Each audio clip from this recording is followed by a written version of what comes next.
सबका कारण अज्ञान है। समझ रहे हो ना? कभी हम किसी के हृदय को जलाया है तो हमें जलाएगा। कभी हमने किसी को दंड दिया है, अपराध किया है, तो आज हम दंड देने वाला कार्य नहीं कर रहे, पर वो दंड आएगा और बिना किसी अपराध के आपको पिटना होगा। वो कर्म बख्शेगा नहीं। बिना कर्म के कोई हमसे दुश्मनी नहीं कर सकता। सबका मूल कारण अज्ञान है। हमारे द्वारा भी अज्ञान से बहुत से ऐसे कृत्य हुए हैं।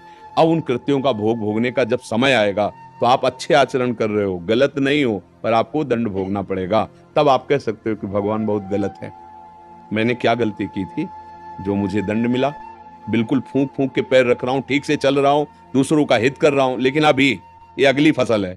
पिछली फसल में तुमने जो किया है वो तुम्हें भोग आ रहा है। तो जो धैर्यवान जन होते हैं विवेक के द्वारा चुपचाप सह लेते, नया कर्म नहीं बनाते। जैसे किसी कोई गाली दे रहा है, चुपचाप सुन लिया, राधा राधा राधा, निकल गए, निकल गया कर्म, निकल गया। तुम्हारा जो कर्म जलाया ना हृदय को, निकल गया, खत्म। अब लौट पड़े तुम, हम नई रचना कर रहे हो नए कर्म की, अब उसका भोग भोगना पड़ेगा। हमें एक मिले थे जो 20 साल की सजा काट के आए थे, सैनपुर में गंगा किनारे थे। तो उन्होंने कहा कि पहले चोरी करता था, डकैती आज, फिर पकड़ा गया, फिर तो नाखून 20 साल बाद भी दिखा रहे थे कि ये बुरी हालत हमारी हुई। तो सजा, तो उनका वहां जेल में क्या होता है, कैसे? तो उनका महाराज इतना दुखमय जीवन होता है कि 5 जूता रोज कोई सुबह गांव में मार ले, सह लेना चाहिए, पर जेल नहीं जाना चाहिए। वो ऐसा कह रहे थे, उनका अनुभव कि अगर हमें 5 जूता कोई रोज मार ले तो हम सह जाएंगे, पर जेल नहीं जाना चाहिए, ऐसा। तो उनका अनुभव था, वो बता रहे थे। तो हमें चाहिए कि अगर हमें कोई गाली दे रहा है तो मेरा निपटारा हो रहा है। अंदर जो जलन हुई ना, तो वो ताप जो प्रकट हुआ वो आपके पाप को नष्ट कर रहा है, जला रहा है। अब नया कर्म मत करो तो मुक्त होते चले जाओगे। आप सह गए, लेकिन किसी बहन बेटी की तरफ कोई बर्ताव कर रहा है, किसी असमर्थ को कोई सता रहा है, आप नहीं चुप बैठेंगे। समझ रहे हो ना? हमें गाली दिया, हम सह जाएंगे। हमें धक्का मार के भी चले जाओगे, हम सह जाएंगे। लेकिन हमारी दृष्टि में यदि आया कि किसी माता बहन को या किसी असहाय असमर्थ को तुम, फिर हम नहीं चैन से रहेंगे।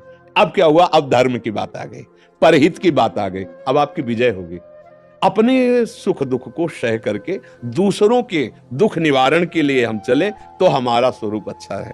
अब यहां क्या है?